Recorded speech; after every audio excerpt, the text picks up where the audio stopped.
Okay, so it's homecoming season, and every year it is my plan with homecoming to, at least for now, focus on a brand new subject. And this year we're looking at non-escalating pressure. I say non-escalating pressure, and a lot of us will cross our eyes and say, what on earth is that? What have we come to as a community that we're now so stuck on these silly semantics, concepts? Who cares? Train the horse. It doesn't really matter. And part of me agrees with you. Actually, a big part of me agrees with you. However, if we look at the results that we have as a community, if we look out there and we really look at the way people are training and the methods that are available for us to learn, there is a lack of detail and rigor and discipline and comprehensive understanding of a pressure that doesn't escalate upon a horse. All versions of ask, tell, demand are an escalation upon a horse, not targeting any specific community or any specific trainer, but all versions of an ask, tell, demand situation escalate pressure on a horse. And when I say pressure, we can talk about physical pressure, emotional pressure, spatial pressure, social pressure. We can go on, right? But in a simple way, the human decides what they want, and we come to a horse and we present a signal, an aid to a horse, which has the end result of getting what we want. And when the horse is unresponsive or not responsive enough, we escalate the amount of pressure that we use until we get what we want. This way of training is very effective. You will get what you want, but be careful what you wish for. That's what I'm here to say. Be careful what you wish for. And when you get what you want, you also get something else at the same time. Invariably and often, you saddle a horse with a level of emotional baggage. And that's when I've already lost a bunch of people. They say, well, not every escalation is going to saddle a horse with emotional baggage. Correct. Not every escalated request on a horse will saddle horses with emotional baggage. This is not a zero-sum game, but there is an extremely high risk that you will. And the problem with saddling horses with emotional baggage, besides the ethical considerations and the welfare considerations, it's dangerous. Do you want to sit on a half-ton flight animal with rocks for feet and they have emotional baggage about you being up there? This is why riding and horse riding is considered more dangerous than being on a motorcycle. It is considered logistically and statistically an extreme sport. And it really doesn't have to, because horses are one of nature's most gentle animals. Horses are one of nature's most social animals. And now I hear you say, but in nature, horses get tough with each other all the time. Correct.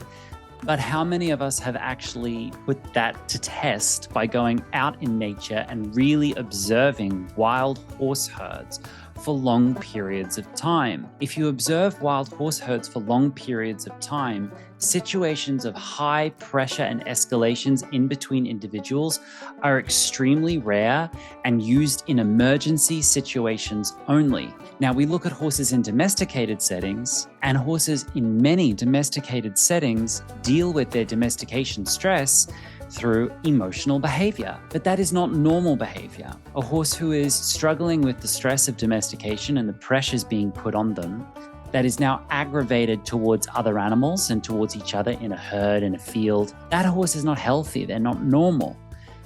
And if we all talk about, well, horses do it to each other, okay, turn your horses out. Turn those horses out into a paddock. How come then so many horses, from stallions, geldings, and mares to ponies, still do not live in herds and yet are trained with escalating pressure that we say that they use on each other? That we say they use it on each other and then we don't turn them out. All of these things are connected, you see? And so we need to understand what got us into this place. Why has ask, tell, demand become so popular? Why has it become so accepted? And why am I so damn controversial for asking people to try something else? We need to understand that. And so, more than needing to understand that, you need solutions. You need an alternative, and you need more than one alternative. You need to look at this with the diversity that it really, really requires. We need to look at this with nuance. And so Homecoming 3.0, the nuance of non-escalating pressure, is a 13-week program where we're going to look really, really deeply at the subjects that can contribute towards the effective use of non-escalating pressure, and perhaps even allow you to start to lay down tools of leverage and tools of force, be they behavioral tools or real tools that you hold in your hand. It might give you that freedom. We're also going to be looking at ourselves. We're going to be taking care of ourselves. We're going to be teaching our hands, our body, our heart, our mind, as well as training our horses how to integrate with non-escalating pressure. Because if horses have been trained with escalations,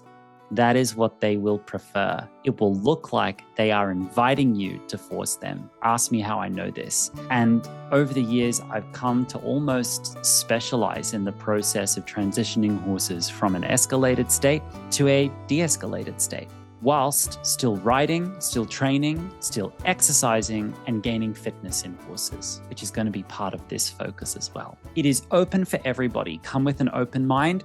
It is open for everyone. This is a place of non-judgment. Just because it's non-judgment doesn't mean I'm going to validate everything everyone does, because judgment and validation are two separate things. I can say to someone, I don't judge you, but I don't validate what you're doing, but I don't judge you. I hold space for this. And I don't have to agree, and you don't have to agree with me, but let's talk about it. Let's talk about what's really happening. Let's talk about alternatives. Let's talk about why you're doing it this way. Let's understand if there are other options available to you and your horse. So it's a place of non-judgment. It's a safe place. It's a community. And the community that I know will already be there are basically my favorite people on planet Earth already. And I'm welcoming you to join us. And it's all going to be off social media this year. Social media free. You will not be pursuant to predatory algorithms. You will not get stuck in doom scrolling cycles on my course, on my watch. We are now able to host it on the Emotional Horsemanship School. And it's going to be, I think, my best homecoming program yet. Of course, Christy and Michelle are going to be there. They're going to help me throughout the entire program in teaching it to you by adding their expertise and their thoughts all the way through. They will be available for private bookings, though they are not included in the sign-up price.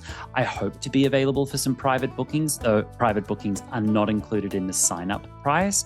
And, well, I have a few more surprises planned for the program, which I can't tell you yet because it's a surprise. So I'm inviting you, come and join us. And if you want to learn how to sign up for it, please look at the next video where I show you how to sign up for it. If you want to learn exactly what the subjects that are going to be taught throughout the 13 weeks, watch the next video where I explain what the subjects will be.